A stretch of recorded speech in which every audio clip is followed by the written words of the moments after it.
Bumalik na din ang dalawa sa trabaho pagkatapos ng komosyon. Naawa din naman si Eunice sa babae na nagpunta kanina. Mahirap yung umasa sa wala. Alam niya yung ganoong damdamin. Hanggang hapon ay daladala niya ang inis sa binata. Hindi niya matukoy kung dahil ba sa inasal ng babaeng pagmamaldita or dahil ba sa selos niya dito. Masakit pa din ang puso niya sa kaalamang naging babae ito ni Rafael. Sirang-sira tuloy ang araw niya. Babe, please. Get us any merienda. Anong gusto mo? Ask Nika to place an order. Sabi ni Rafael nang mapansing tahimik ang dalaga. Wala akong ganang kumain. Ikaw na lang magmerienda. Yung phone nasa tabi mo. Bakit kaya hindi ka tumawag?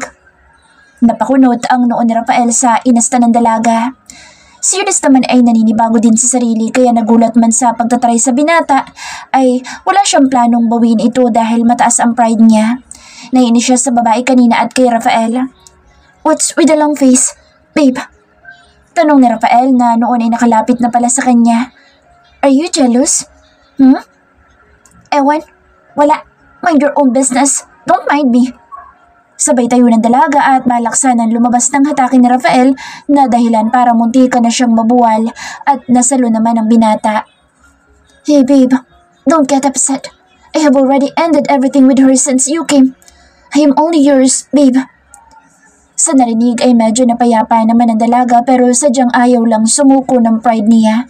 Kaya inayos na lang ang pagkakatayo at bahagyang itinulak ang binata at lumabas ng opisina para utusan si Nika na umorder ng merienda.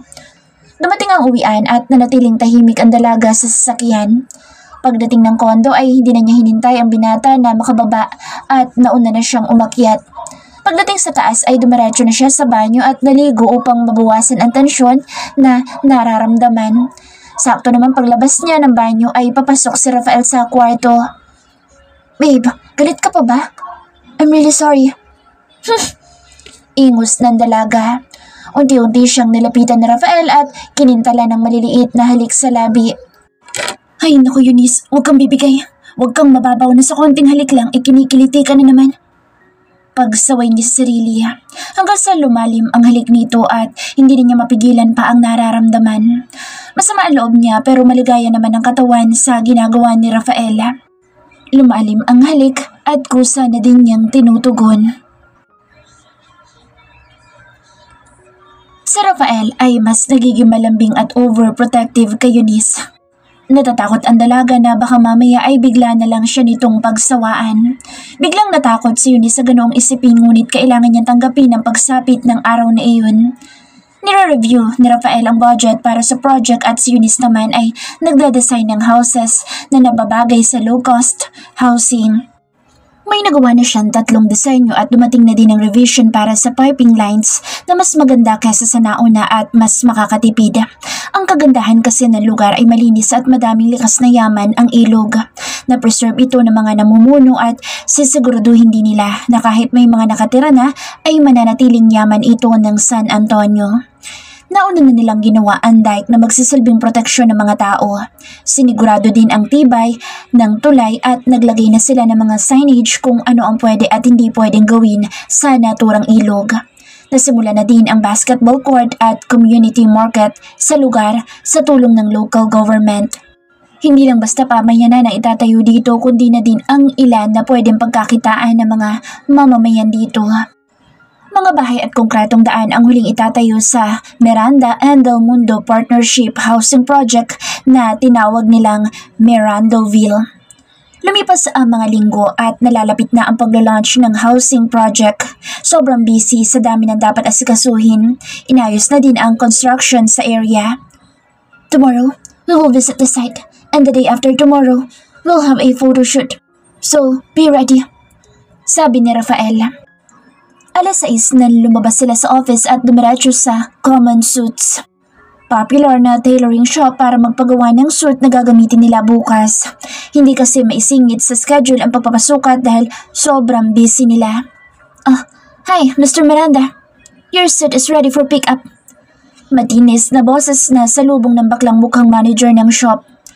My wife here also needs a suit tomorrow. Make her one. Dapat twinning kami. Although sa makaliwa pa naman isusuot pero bukas ng gabi ipapakuha ko na. Ha? Tomorrow, sir? Ano, gagawin ako magician? Oh wait, wife? Kailan pa? Hindi yata ako na-inform na may bago ko ng love. Secret marriage. Pabulong na biro ni Rafael. In fairness, pretty at super fresh. Bata pa at napakaganda. Komento ng bakla. Pipili ba ako ng pangit? Excuse me? Are you talking behind my back? Pagpapapansin ni Eunice. Babe, this is Harley, my personal tailor. Harley, ako sakata na siya. Make sure the suit will fit her. Bili ni Rafael. What? Baka hindi ko So hindi mo kaya? Lilipat na lang kami ng ibang tatahi. Putol ni Rafael sa sasabihin ng bakla. Naku sir, ikaw naman hindi ka na mabiro. Sige sir, susukatan ko na kahit hindi na kami matulog. Ma'am, what's your name?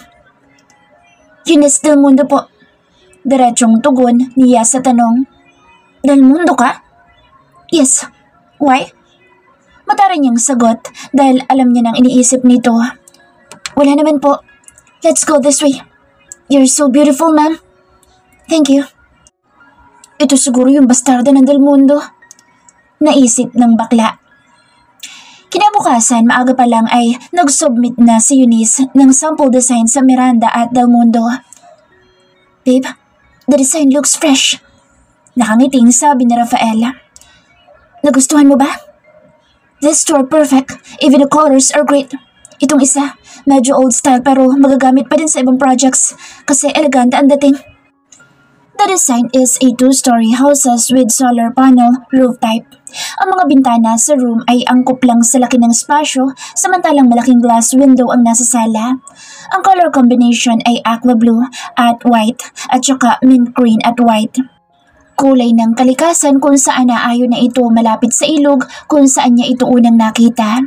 It will have 3 bedrooms at the second floor with 1 toilet and bath and a veranda, while there will be 1 small room, toilet and bath, sala, kitchen, dining, washing area and a small terrace at the ground floor. 1:00 p.m. ay naghahanda na sila para sa photoshoot mamayang hapon kasama sina Dan Bernard at Ryan. 4 lang naman silang kukuhanan at nauna na ang staff for the preparation at pati na ang mga makeup artist ay nandoon na din. Tulad ng inaasahan ay sila na lang ang hinihintay. Una silang kinuhanan sa location ng pagtatayuan ng bahay. Next, sa may tulay malapit sa ilog. Meron din silang change outfit para sa kuha sa loob ng bahay. Gabi na makauwi sila sa condo ni Rafael. Babe, I will cook dinner for us. Really? Excited na tanong ni Eunice. Pero hindi ka pa pagod? Mag-order na lang kaya tayo o kaya ay sa baba na tayo kumain. Mukhang may hirapan si Eunice dahil unti-unti nang nakakasanayan niya ang ganitong sistema. Masarap sa feeling niya na may nag-aalaga sa kanya. Natatakot siyang isipin na after a year ay matatapos din ang kasunduang ito ayon sa kontrata. Ako na, kaya ko. Okay babe, I am excited. Yes. Your wish is my command. What do you want? A miss kare-kare and crispy pata. Naglalambing na sabi ng dalaga. I can cook kare-kare, but I will order crispy pata sa baba. Wait, I'll make ako. The young and mighty Rafael Miranda? Cooking dinner for a bastarda. Siguro, pagtatawanan ka ng mga tao pag nalaman nila. Malungkot na sabi ni Eunice. Wait a sudden change of mood, babe. Don't say that again. Because I am happy serving you.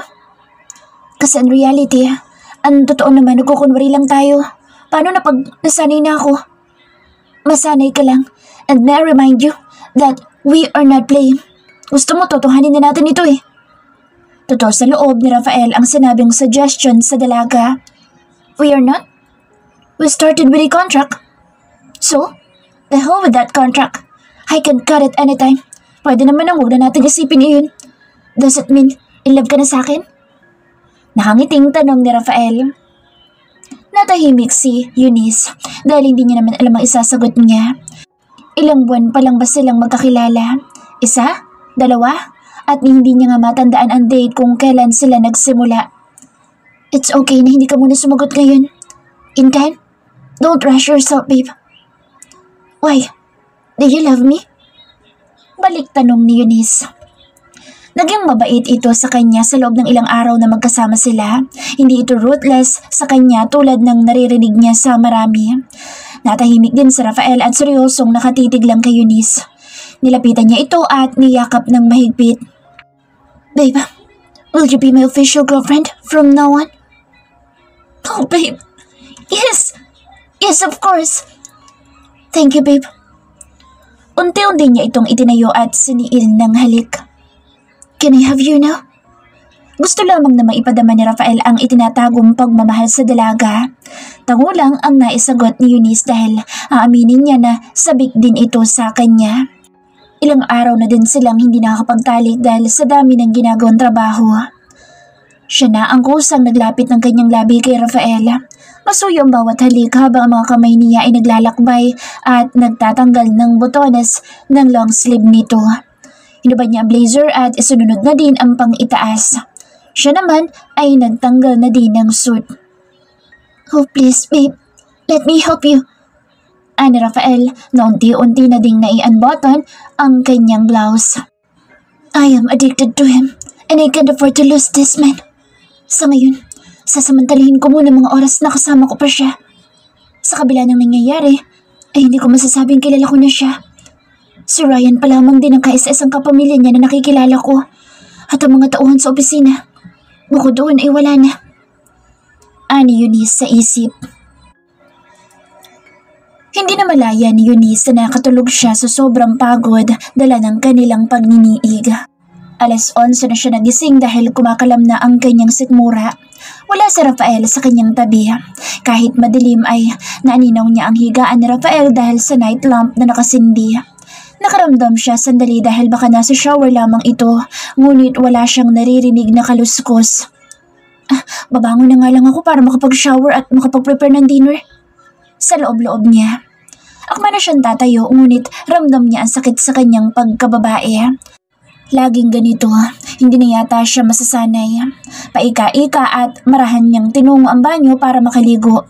Sinabon niyang mabuti ang kanyang kasalanan at ramdam niya ang pamamaga nito.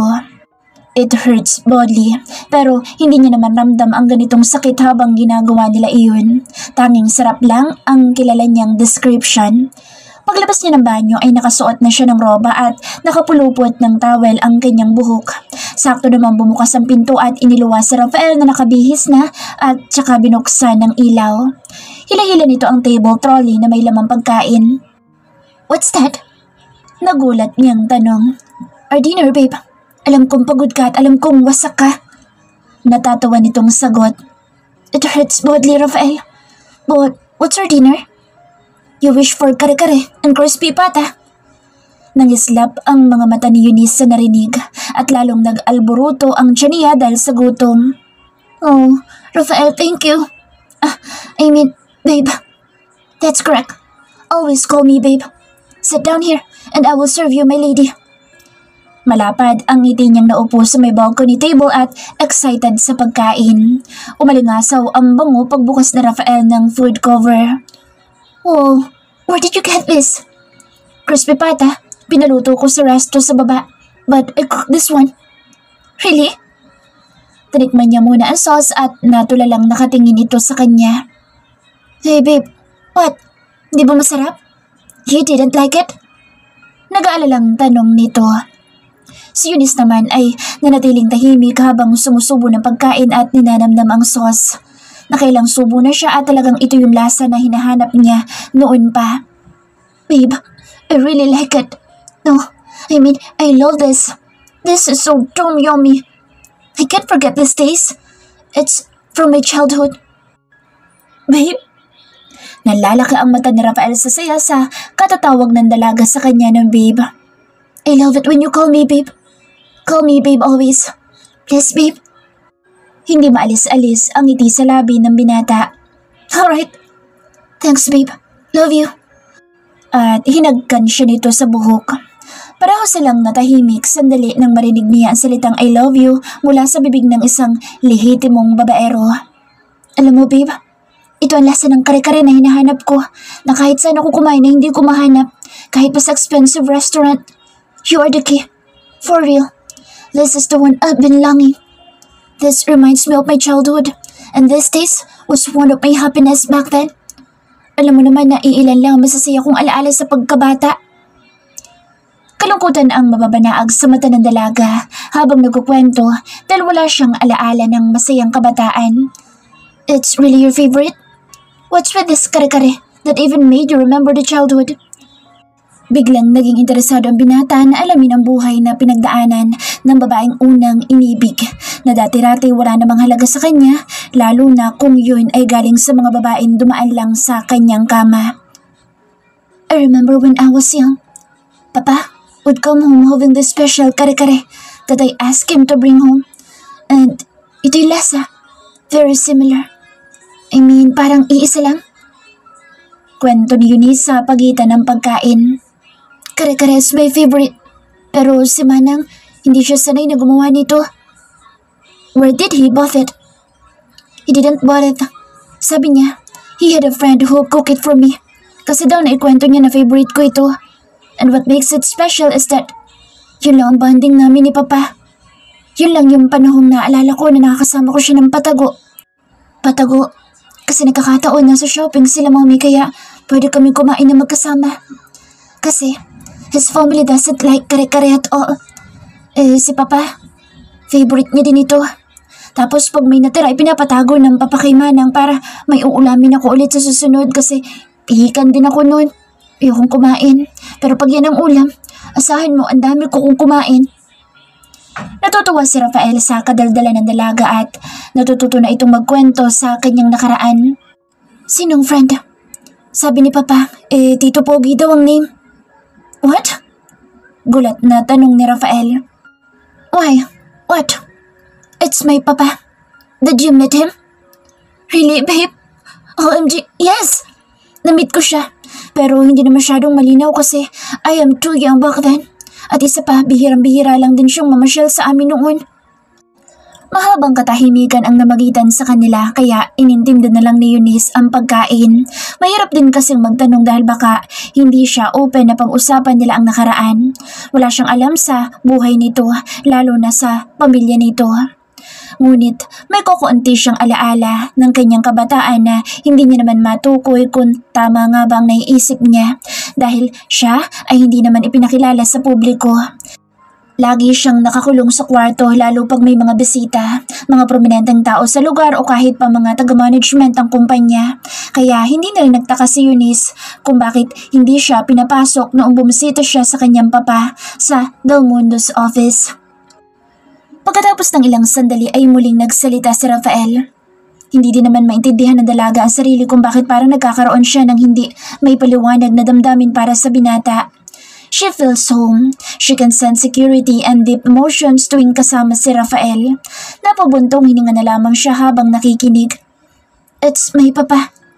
Your dad calls him Pogi. I remember when I was young. Pag nagluluto siya ng kare-kare, nagpapatabi na siya sa lagayan ng ice cream. Lagayan ng ice cream? Sabay nilang sabi.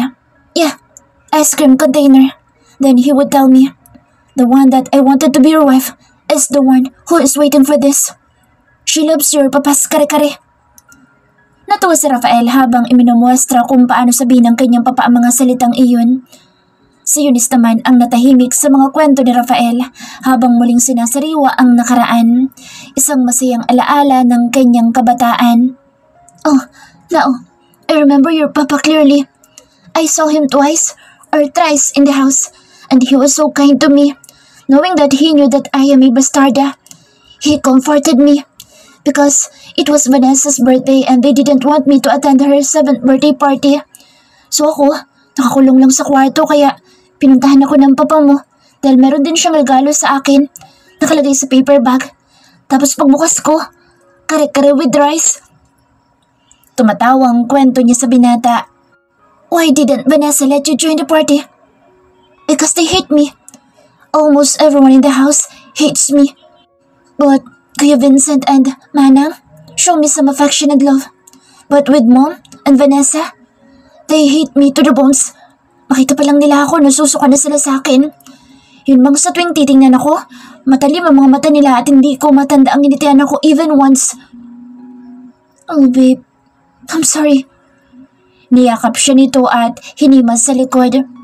That's okay. Alam ko naman na hindi ako dapat na mag-expect na maging mabait sila sa akin. Your papa said the same and did the same to me, like what you are doing now. He read me a story in my room kasi nga ang lungkot ko that day.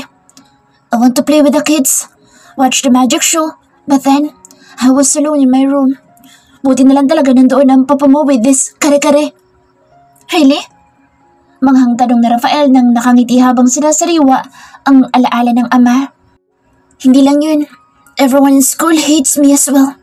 Sina Luis, Dex, Cho, and Alvin lang naging kasama ko from the first year till the end of school. Yung ibang girls, they just friended me para mapalapit sa mga guy friends ko. But if you will see how they look at me, para na nila akong ibinabaon ng buhay.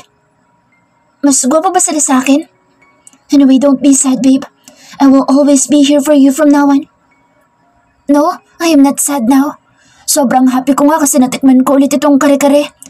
By the way, where's your papa? He died many years ago due to heart attack.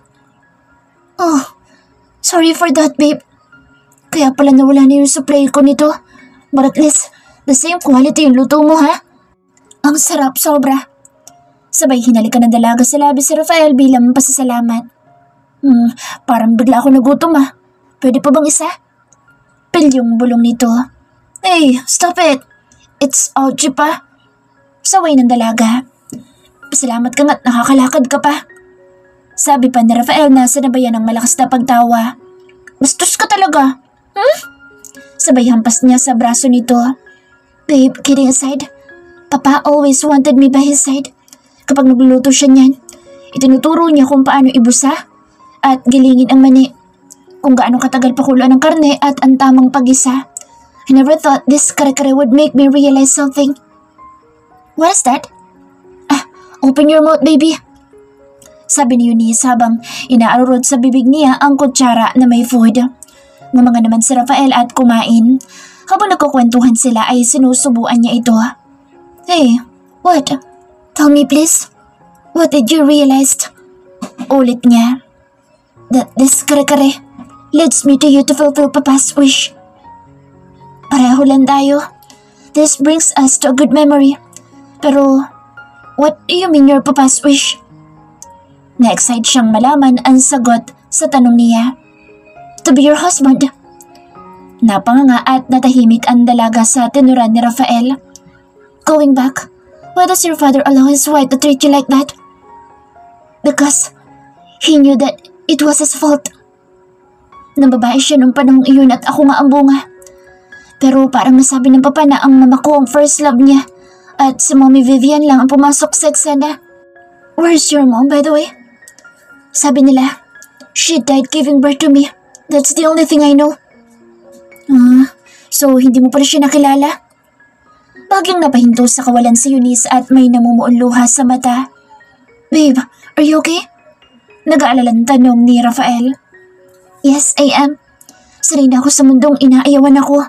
You see, I had survived alone. Bilib nga ako sa'yo. You're tough. But now you have me. Sabi ni Rafael sa dalaga. We're in this life together. Natigilan si Rafael sa nasabi niya dahil ngayon niya lang naramdaman ang kagustuhan protektahan ang dalaga sa lahat ng nananakit dito. Kailangan eh. Don't worry, babe. I am here to protect you.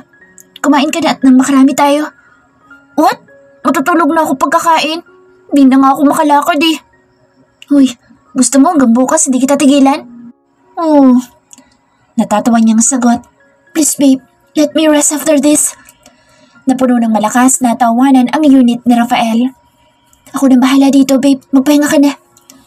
Inilagpit ni Rafael ang mga plato at inayos sa trolley at saka hinilang palabas.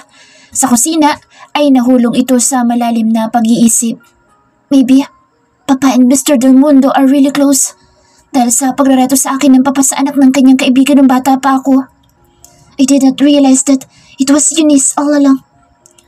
Ngunit hindi mawala ang malakas niyang kutob na may alam andon sa pagkamatay ng ama.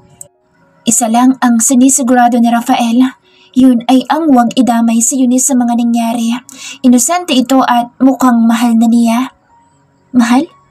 Wow, Rafael, it's a big word. Bago din sa kanya ang ganitong damdamin. Ngayon lang siya nahumaling ng ganito sa babae. Maganda si Eunice pero madami din naman siyang magagandang babaeng naikama o baka nga higit pa. Sexy ito. Madami ding mas sexy. Virgin kaya? Possible. Ito ang edge ni Eunice sa lahat. Yung si Rafaela nakauna sa katawan ng dalaga. Isa pa, ito ang pinili ng kanyang papa para sa kanya. Tunay nga namang mahiwaga ang pag-ibig. Gusto niya sa babae na experience sa kama pero iba si Eunice. Hindi niya kayang hindian. Iba ang dulot nito sa kanyang pagkatao, sa kanyang pagkalalaki. Kinabukasan ay maaga na naman silang dumating sa opisina dahil ito ay kailangan ng tapusin ang lahat para sa launching day. May naka-assign na para sa design at layout ng commercial, ad campaign at propaganda para sa pagla-launch ng low-cost housing. Miss Del Mundo, this envelope came from Mr. Miranda. Sabi ni Nika. Thank you. I'll give it to him. Sinuri niya ang envelope bago ibinigay sa binata. Babe, you have something here. It's a black envelope with gold letters that says, "You're invited." What is that, babe? An invitation. Invitation? Nakakunot ang noo ni Rafael habang palapit si Eunice. Binuksan ni Rafael ang envelope at binasa. This is for your father's birthday. Really? I never thought that it could be from him, although I know it's gonna be his birthday on Saturday. Yes, we have to come.